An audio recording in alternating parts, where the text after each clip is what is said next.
Je vais tourner avec un passage que notre frère Sylvain a mentionné dimanche passé, pour ça que je savais la référence, je l'avais déjà préparé.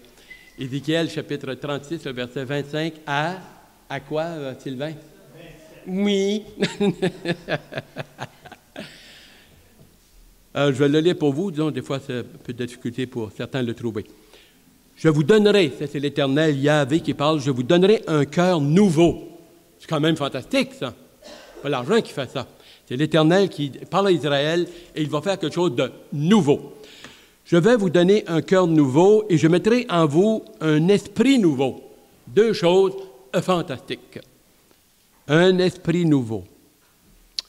J'ôterai de votre corps le cœur de pierre et je mettrai en vous un cœur de chair. Je mettrai mon esprit, un majuscule, mon Saint-Esprit en vous. Parce qu'Israël, il était sur eux, mais non pas en eux. Ça va être quelque chose de totalement différent et éternel et glorieux. Ça, il ne se fait aucun doute. Je mettrai mon esprit en vous et je ferai en sorte que vous suiviez mes ordonnances et que vous observiez et pratiquiez mes lois. Ézéchiel, chapitre 36, versets 25 à 27 sur la feuille. Alors, vous pourrez suivre et au fur et à mesure, on va aller de l'avant avec ces beaux passages. Dieu a annoncé à Israël, dans sa grâce, dans son amour, à travers son prophète Ézéchiel, homme de Dieu, qu'il allait faire quelque chose de tout à fait, totalement nouveau, qui n'avait jamais eu lieu auparavant. Une nouvelle alliance, et il va mettre dans le cœur des personnes, il va changer leur cœur de pierre. Un cœur de pierre, c'est une façon de dire des gens qui n'écoutaient pas Dieu, ne l'entendaient pas, ne pouvaient même pas l'entendre. Tellement qu'ils n'étaient pas intéressés, ils avaient tourné le dos. Israël était dans l'idolâtrie épouvantable. Et Dieu dit, je vais faire quelque chose de spécial, ce qui s'en vient. Annonce cela. Et je vais leur donner un cœur de chair, un cœur qui est capable d'aimer, entendre, c'est-à-dire une personne dans le sens, hein?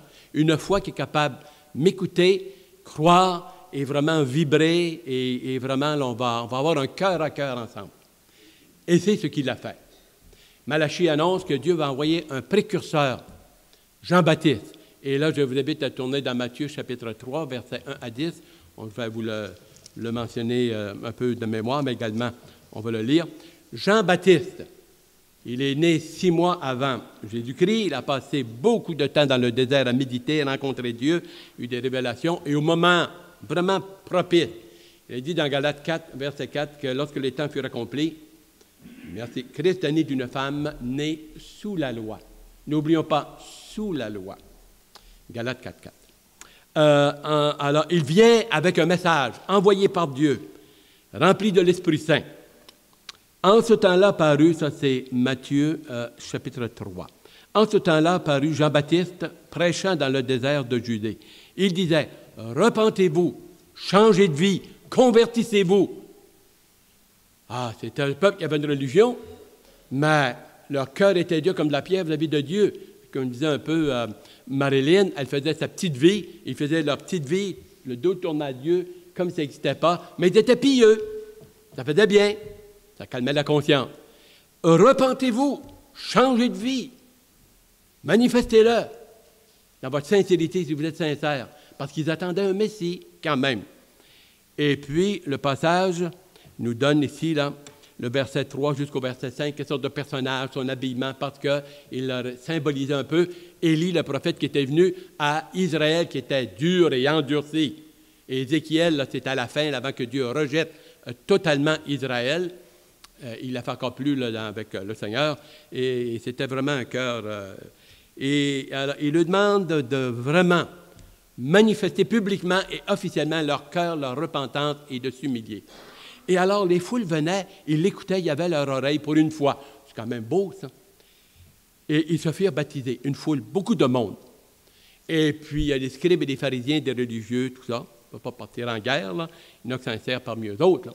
Mais l'orgueil, là, ça endurcit, hein. Ça endurcit le cœur et ça empêche de s'humilier devant Dieu, de reconnaître les problèmes, les difficultés et qui je suis à la lumière de Dieu, de la révélation de Dieu. Et là, Jean-Baptiste, la moutarde, il monte au nez, il dit, qu'est-ce que vous faites ici? Vous venez parader, vous voulez faire baptiser, puis il dit, votre vie n'est pas changée. Alors, il le chauffe les oreilles pas mal. Le verset 10 et 11. Là, il s'adresse à ceux qui sont sincères et il donne un avertissement très pressant. Déjà, la cognée, la hache, est mise dans les racines de l'arbre. C'est-à-dire qu'Israël est vu comme un arbre, puis Dieu va jeter ça à terre. C'était vraiment un jugement. Alors, déjà, la cognée est mise à la racine des arbres. Tout arbre qui ne donne pas de fruits, il va le couper et s'en débarrasser. Alors, c'était un message sérieux, très sérieux. Le verset 11. « Moi, je baptise d'eau pour vous amener à la repentance. Mais celui qui vient après moi est plus grand que moi. Je ne suis pas digne de porter ses souliers. » Lui, en parlant de Jésus-Christ, qui allait ensuite prendre la scène de l'histoire, lui, alors il vient et il va vous baptiser du Saint-Esprit, Actes chapitre 2, on le voit, et du feu. Alors, le feu peut à la fois purifier, parfois c'est mis comme purificateur, mais ça peut aussi symboliser, et ça symbolisait souvent, le jugement. Alors, il l'avertit, c'est un homme sobre, sérieux, communion avec Dieu, avec la vérité, et c'est un message d'amour, d'invitation, et si vous ne voulez pas être sérieux, disait Jean-Baptiste, ça va chauffer. Chauffer. Alors, ils le font. 13 à 17. Qui arrive vers lui? Jésus-Christ. Mais Jean-Baptiste est éclairé. Jean-Baptiste, il vient tout mal. Il dit, qu'est-ce que tu fais? Le verset, alors, 13 et 14, qu'est-ce que tu viens faire vers moi? Je ne suis pas digne de délier les lacets de tes souliers, puis tu viens pour que je te baptise. Et le Seigneur dit, OK, JB, là, on se calme un peu. On se calme un peu. Écoute, il dit, il faut faire ce qui est juste, ce qui était prophétisé dans l'Ancien Testament. Le Fils de Dieu, Jésus-Christ, t'a annoncé qu'il allait venir en toute humilité, simplicité, vraiment prendre un Dieu, s'est incarné, prendre un corps d'homme dans la personne de son Fils, Jésus-Christ, saint, absolument saint d'une manière absolue, mais il va s'humilier, s'abaisser et s'identifier avec les autres pécheurs qui étaient venus se faire baptiser et reconnaître qu'ils étaient pécheurs, ils avaient besoin d'être pardonnés et de laver symboliquement de leurs péchés. Le baptême de la Pauvre Femme, ça symbolisait. C'était un baptême de transition, préparé pour plus tard, le Seigneur allait venir et là, au fur et à mesure, la révélation allait être dispensée. Et alors, il a dit, il faut faire ce qui est juste. Ça a été annoncé dans Ésaïe 52, 53, beaucoup de passages, qu'il allait venir semblable aux hommes. On l'a méprisé, on l'a dédaigné, on n'a fait de lui aucun cas.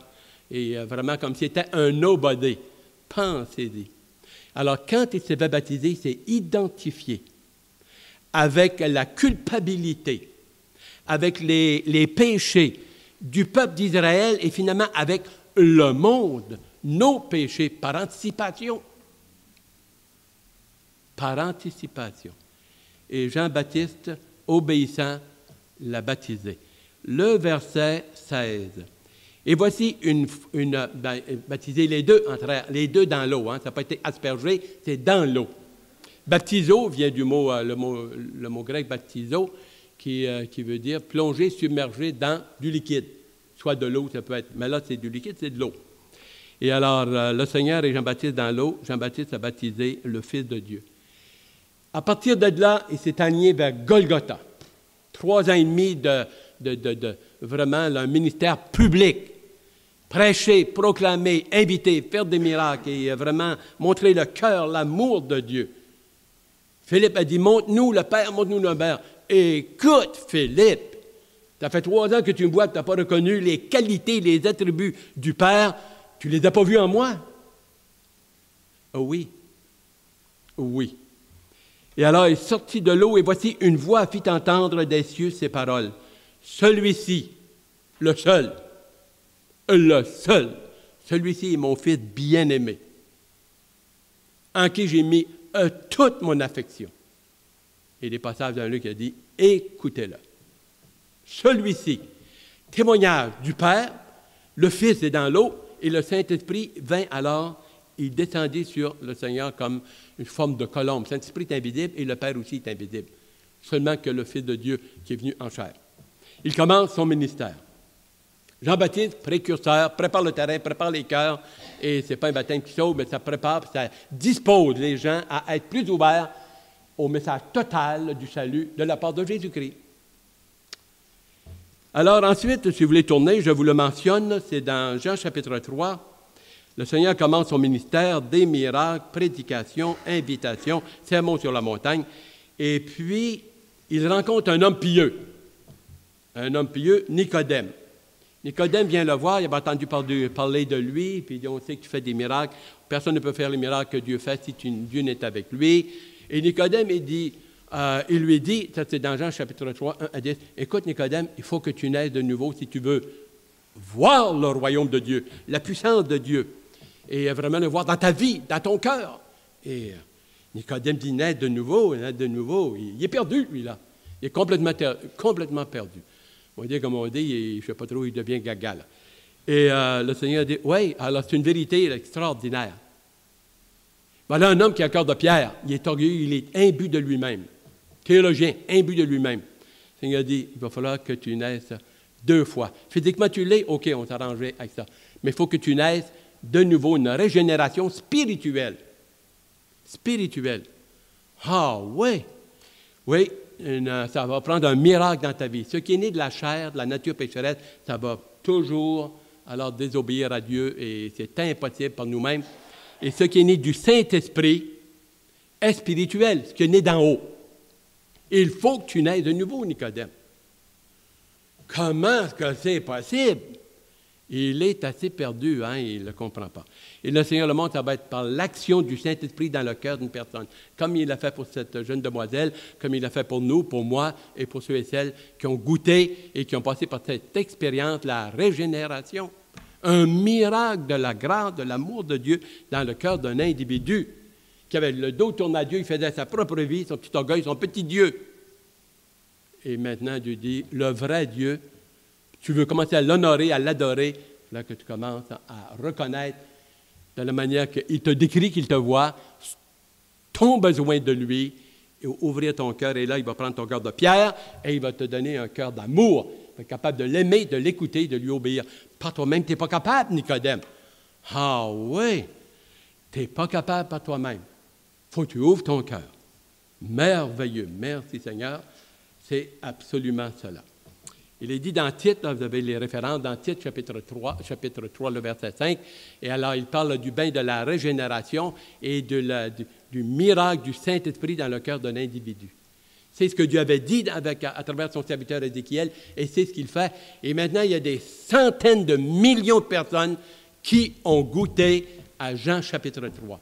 La nouvelle naissance, le miracle du pardon de Dieu pour celui qui se repent de ses péchés, de sa vie de folie, vide et vaine, et qui se tourne vers Dieu et dit, maintenant, moi, je veux vivre pour toi, selon la bonne parole, et je veux devenir un enfant de Dieu.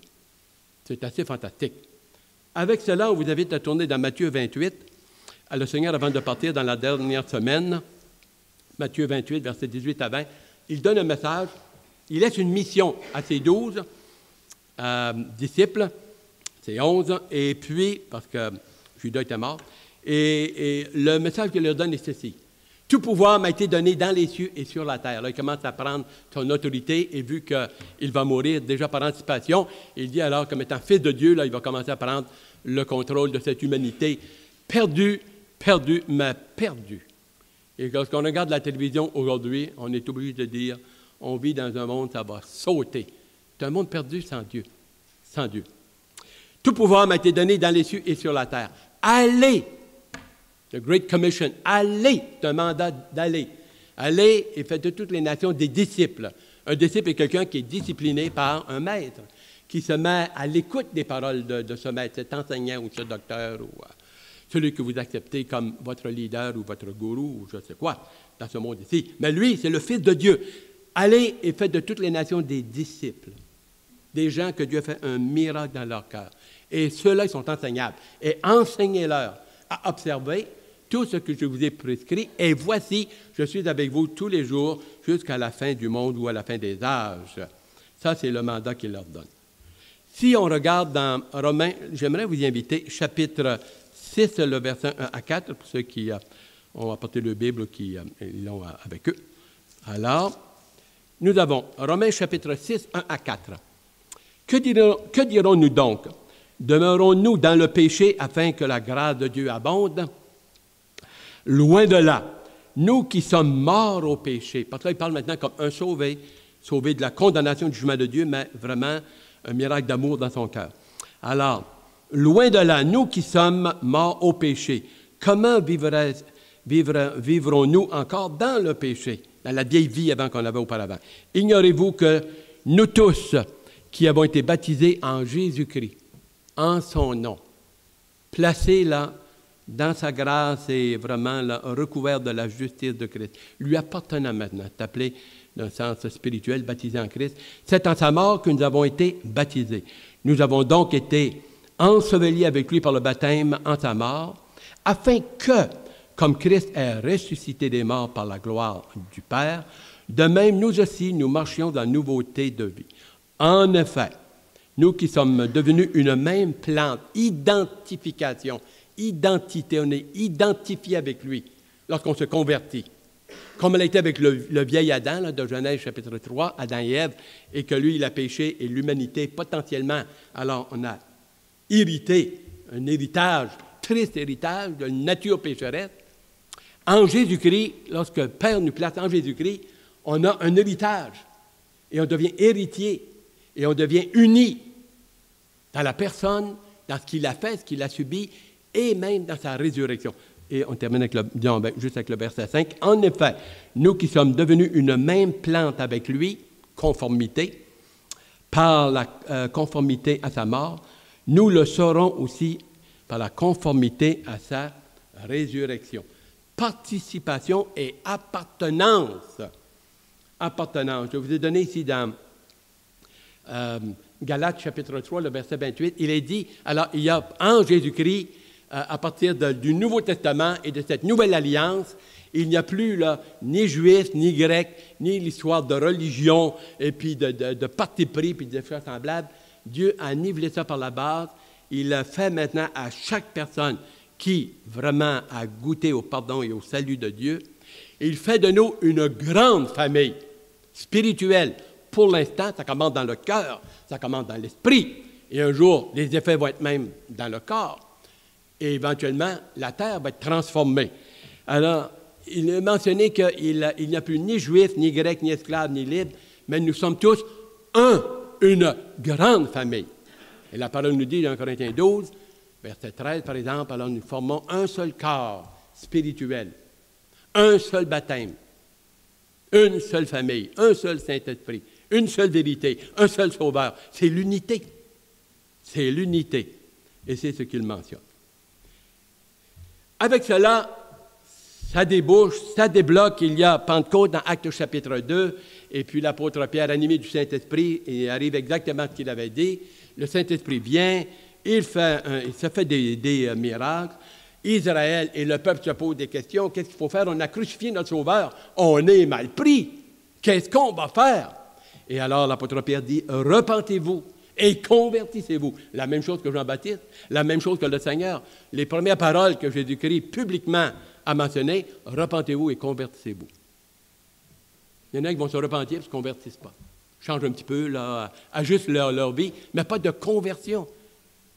Pas de conversion. Repentez-vous et convertissez-vous. Et faites-vous baptiser à cause du pardon de vos péchés. Celui qui se convertit, qui se repent, qui se reconvertit de sa vie, et vraiment, il ne veut plus vivre cette vie-là, il veut vivre pour Dieu.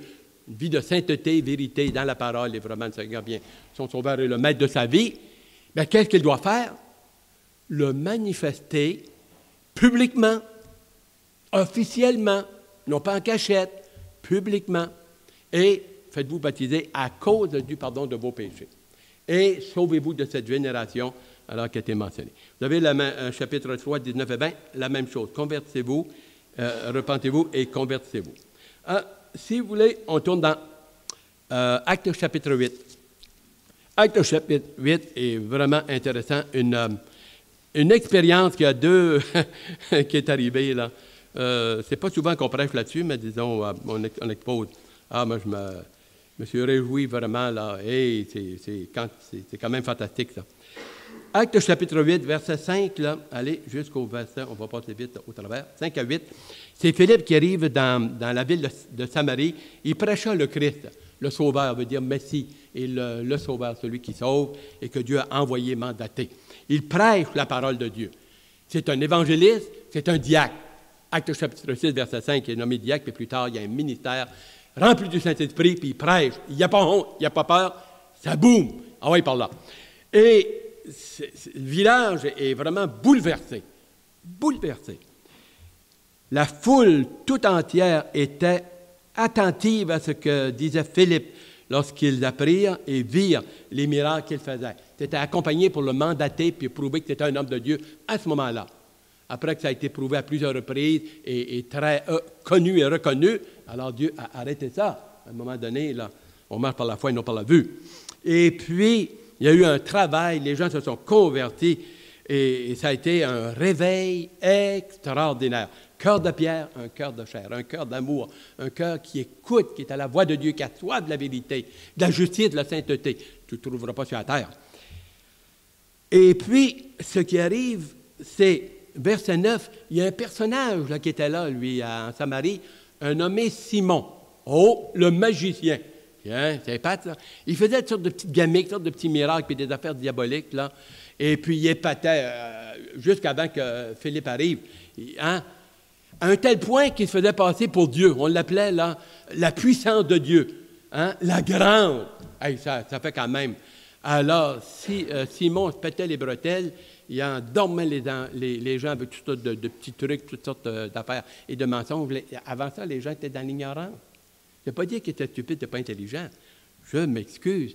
Mais dans l'ignorance spirituelle et doctrinale. Comme j'étais. Comme j'étais. Et puis, il y avait auparavant dans la ville un homme nommé Simon, tout un moineau, qui se donnait pour un personnage important.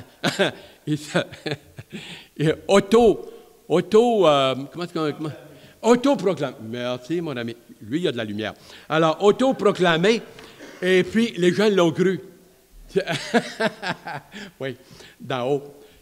Mais là, quand Philippe arrive, là, il brouille les cartes, puis là, il sent que le tapis est en train d'y enlever ça en dessous des pieds. Hey, qu'est-ce qui se passe? Puis, hey, c'est encore mieux que moi. Qu'est-ce qui arrive? Là, il est attentif. Il est attentif.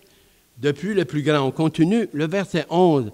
Alors, il l'écoutait attentivement parce qu'il avait longtemps, ça c'est la foule avant que Philippe vienne, et puis, par ses actes de magie.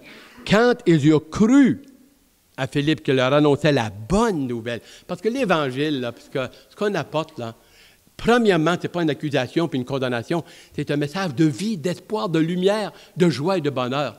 On se dit souvent, chacun de vous et moi-même, je veux croire, qu'est-ce qu'on ferait si je n'étais pas né de nouveau, si je n'étais pas sauvé de la condamnation, puis Dieu n'avait pas fait un miracle? Où serais-je dans ma vie spirituelle, morale et financière et tout ce que tu voudras? Il y en a parmi nous autres qui étaient pas mal flyés, pas mal sautés, tout en étant intelligents, mon ami, puis le gros kit, mais spirituellement, moralement, on était morts. Et alors là, la bonne nouvelle, l'Évangile, c'est une bonne nouvelle. On continue. La bonne nouvelle du royaume de Dieu. Dieu maintenant vient alors, puis travaille dans les cœurs, puis il commence à faire une lumière et faire un beau changement, des miracles dans des vies, comme il a fait dans votre vie, dans ma vie. Les apôtres viennent, ils confirment qu'effectivement, alors, c'est un peuple vraiment qui a été visité par Dieu. Les Samaritains n'étaient pas trop en amour avec Israël, en tout cas, il y avait question de doctrine et tout. Là, les deux s'aperçoivent, c'est vrai, Dieu fait un miracle, puis laisse faire les Samaritains, laisse faire les Juifs, ça fait comme ça. Dieu maintenant touche les cœurs, et puis il est en train de faire une œuvre nouvelle. Il fait une belle famille. Une belle famille. Ils imposent les mains, le Saint-Esprit est donné, parce que c'était pour donner des, je ne dirais pas des garanties, mais une sorte de démonstration que Dieu acceptait les deux maintenant, et puis il nivrait par la base spirituelle. Quand Simon voit ça, son cœur est révélé. C'est bien pour dire les tests, hein? Il avait de l'air bien beau. Parce que Simon, il s'est même fait baptiser. Il a dit qu'il crut. Le passage dit qu'il crut en Philippe et au message de Philippe, et il se fit baptiser. Et il suivait régulièrement Philippe dans ses messages et dans son affaire. C'est fort, ça. C'est fort. Quand Simon voit, par contre, que le Saint-Esprit est donné et des manifestations, Simon dit à Philippe et puis aux apôtres, Pierre et Jean, il n'y aurait pas moyen d'acheter ça. Je serais prêt à vous donner un montant d'argent pour avoir les dons du Saint-Esprit que vous avez. Oh, catastrophe. Dire ça à l'apôtre Pierre. As-tu une idée? As-tu une idée? C'est de là qu'on appelle la simonie, c'est-à-dire à un moment donné, dans les années là, 1100, 1200, 1300, 1500, 1600, on achetait des postes dans l'Église de Rome. On payait un montant. Il y en a qui sont devenus évêques à l'âge de 12 ans.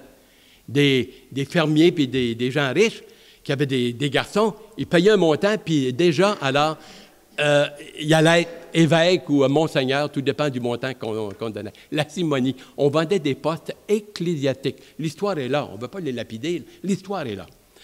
Simon était un des premiers. Il voulait acheter le Saint-Esprit ou les dons du Saint-Esprit. Ouf! 20 à 23, Pierre, il chauffe les oreilles. Et avec raison. Par amour, Pierre lui dit, « Que ton argent périsse avec toi, puisque tu as cru que le don de Dieu s'acquiert à prix d'argent. Ha! Il n'y a pour toi ni part ni lot dans cette affaire, car ton cœur n'a pas droit devant Dieu. » 22. Repens-toi donc de la méchanceté de ton cœur. Prie le Seigneur pour que la pensée de ton cœur te soit pardonnée si c'est possible. Là, Pierre a dit, coudonc, j'ai un gars qui n'est pas sauvé devant moi. On l'a baptisé, il n'était même pas sauvé, même pas régénéré, pas de miracle du Saint-Esprit. Et là, Simon dit quelque chose d'assez étonnant. Il dit, priez pour moi, vous autres, priez pour moi. Là, la trouille y pogne, la chienne y pogne, mais par contre, pas assez pour se convertir. Priez pour moi.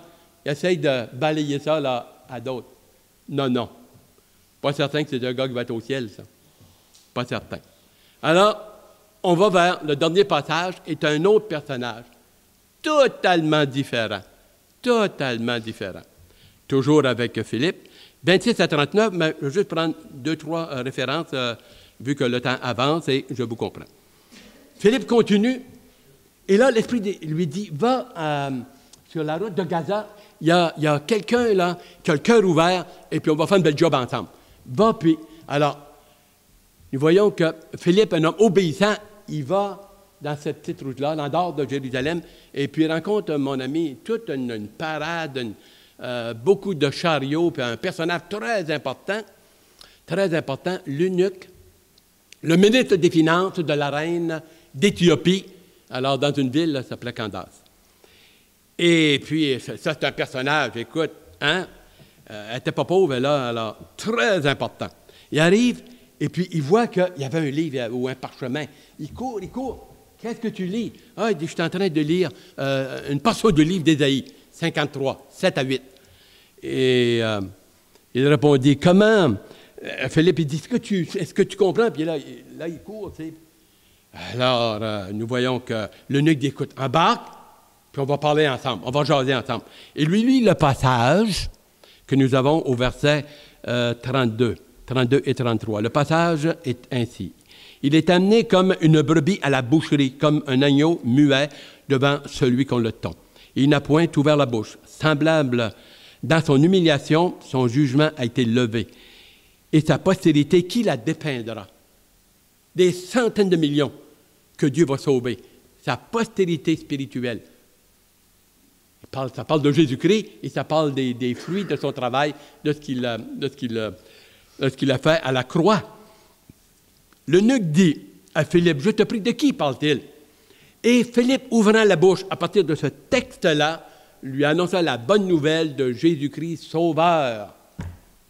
Son besoin à lui, la solution, le problème, la tristesse de son cœur. Il a passé une semaine à Jérusalem et il n'avait rien compris. Il avait été attisé, c'est un cœur ouvert, travaillé, mais pas sauvé, mais était sur le bord, il s'en allait bien. Et nous voyons que Philippe lui mentionne et lui prêche son besoin, la solution, le pardon, l'amour que Dieu a pour lui, et il va faire un beau réveil. Ils arrivent à une bifurcation, et puis au lieu de tourner, Simon dit à Philippe, « Écoute, il y a de l'eau. Qu'est-ce qui m'empêche que je sois baptisé? Comment est-ce qu'il a fait pour apprendre cela? Ou bien, à cause des témoignages de Jean-Baptiste et des témoignages que le Seigneur faisait, et d'avoir lu et d'avoir discuté longtemps, ça peut être des jours là, avec plusieurs temps. Philippe lui dit, la chose est possible. Si tu crois un petit peu, si ça te tente, si jamais, écoute, une petite bouffée d'émotion, on pourrait peut-être avoir un petit try, essayer un petit peu. Non, si tu crois de, quel est le mot? Ah, j'ai rien compris, mais je suis sourd des fois. Si tu crois de tout quoi? Il n'a pas dit si ça tente pas. Là, il y a un travail. Et n'oubliez pas, là, il y a une caravane, c'est un personnage top, c'est un riche, là, hein? Si tu crois de tout ton cœur que tu es un pécheur perdu, mais avec lui, ça va être la vie éternelle, le pardon et une nouvelle vie. C'est ça la vérité. Si tu crois ça de tout ton cœur, qui est Jésus-Christ dans sa plénitude, ce qu'il est, ce qu'il a fait, ce qu'il va faire en toi, c'est possible. C'est possible. Et nous voyons alors que Simon, cet homme-là, l'eunuque, dit « Oui, je crois de tout mon cœur », devant publiquement. Hey, ça pouvait être gênant. Mettons à sa place. C'est pas un ticoun. Si il dit « Je crois de tout mon cœur que Jésus-Christ, le Fils de Dieu, là, c'est lui le Sauveur. Puis je veux le prendre pour le mien, puis je veux le témoigner tout de suite. » Alors, Philippe a dit, c'est possible. Oh, il arrête la grosse affaire. Ils descendent. La Bible dit, les deux descendirent dans l'eau. Et Philippe baptisa l'eunuque. Et le passage continue, le verset 36 à 39. Alors l'eunuque est retourné et continué son chemin, joyeux et heureux, la joie du Saint-Esprit, le bonheur dans son cœur. Dieu a pris un cœur de pierre, un cœur dans les ténèbres, et il a fait un cœur de chair, il l'a éclairé. C'était un homme joyeux et heureux. Vous savez, quand Dieu fait le miracle dans votre vie, là, c'est assez extraordinaire. Si quelqu'un est en Christ, c'est une nouvelle créature, les choses anciennes sont passées, voici, toutes choses sont devenues nouvelles. Quelle est la référence, Marilyn? Non, c'est 2 Corinthiens. C'est 2 Corinthiens 5, 17. Quelqu'un est en Christ, il est une nouvelle création. Hey, une nouvelle création. Quelle est la vieille? Et ici, là, c'est mon moi. C'était. Ça l'est, la vieille création. La nouvelle, elle est dans le cœur, elle est spirituelle, elle commence, c'est appelé l'homme nouveau. Éphésiens 4, 29. L'homme nouveau, spirituel. Une nouvelle création, une nouvelle créature. Les choses anciennes, là, hein, tout le bagage, là, comme elle nous mentionnait, c'était vrai pour ça. Je te félicite. Tout notre vieux bagage, notre affaire de fou et de folie qu'on a fait, terminé. Les choses anciennes sont passées, voici toutes choses sont devenues nouvelles. Commence par un N, nouvelle. Et dernière référence. Dans 1 Pierre 3, 21, et puis je termine avec ça, et je vous remercie d'avance déjà avec votre grande patience. Beau sourire malgré tout. Ouais, il y en a qui sont tough ici. 1 Pierre chapitre 3. Oui, 1 Pierre chapitre 3, verset 21. Regardez bien. Elle est bonne celle-là, ça ne vient pas de moi. Alors, 1 Pierre chapitre 3, 21. Cette eau, tel le déluge, Noé, ils ont passé au travers, alors dans l'arche, et puis c'est une référence à cela. Cette eau, hein, l'eau du déluge, était une figure du baptême, qui n'est pas la purification des péchés. L'eau, là, puis le baptême, comme elle va avoir, c'est pas ça qui lave ton cœur, qui te rend pur devant Dieu et qui fait de toi un homme de Dieu. Non, non. Ça, c'est un geste symbolique. Symbolique. Il faut qu'il y ait une conversion avant. C'est un témoignage. On continue. La souillure du corps, mais l'engagement d'une conscience pure devant Dieu. Devant Dieu. Je l'ai fait, la plupart de vous, sinon tous ou la plupart l'ont fait. Quand tu te fais baptiser, tu prends Dieu à témoin. Tu prends l'assemblée à témoin. Tu donnes ta parole. Et tu dis, à partir de maintenant, je m'engage à marcher bibliquement dans la grâce de Dieu, dans l'obéissance avec sa force. Je veux goûter sa joie. Je demande à Dieu qu'il se manifeste chaque jour dans ma vie, chaque heure, à chaque instant, un peu comme dit le cantique. Je m'engage. Je m'identifie avec lui publiquement, comme a fait l'eunuque, comme a fait ceux que le Seigneur a baptisés. Je m'engage publiquement et officiellement, consciemment, devant Dieu. Alors, le baptême est un témoignage public et officiel. À partir de maintenant, je m'identifie avec la famille de Dieu. La famille de Dieu, elle est universelle, elle est globale, mais elle est aussi locale, comme ici, comme à côté, comme ailleurs. Elle est locale. Je m'identifie aux activités, je participe. J'ai dit à Dieu, je veux marcher maintenant avec les enfants de Dieu. J'appartiens à la famille de Dieu, spirituellement. Je ne rejette pas ma famille humaine. Ils sont bien beaux, ils sont bien fins, puis je les aime bien.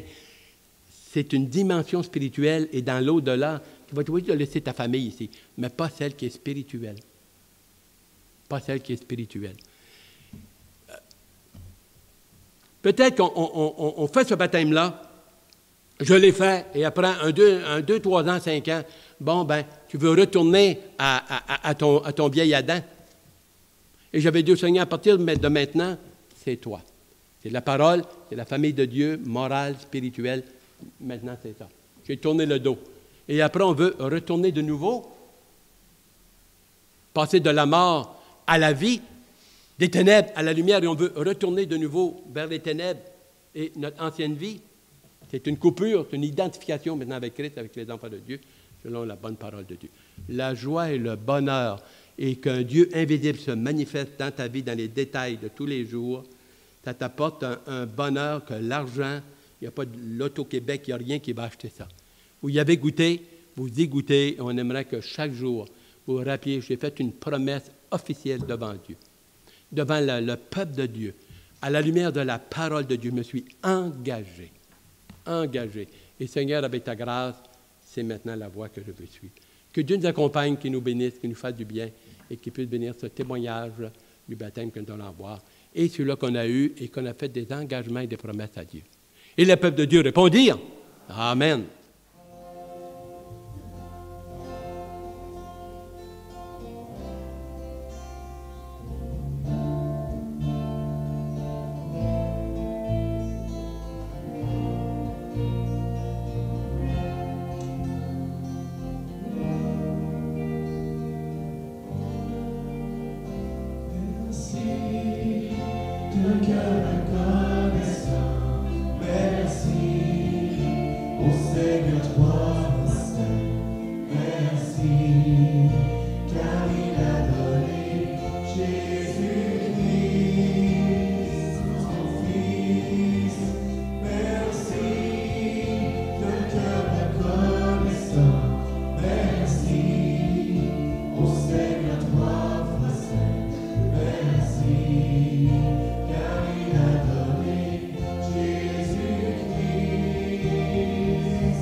aussi au groupe musical.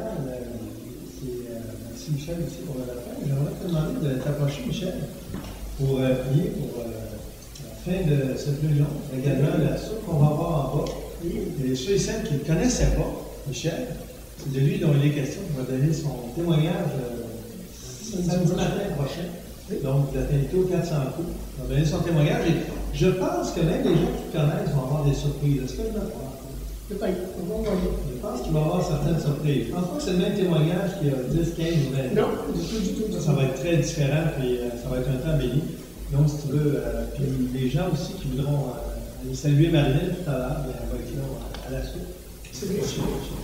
En attendant, Père Céleste, encore une fois combien que nous voulons venir devant toi pour te remercier pour chacun de tes bienfaits. Merci aussi, Dieu notre Père, de ce qu'un jour tu as croisé notre chemin.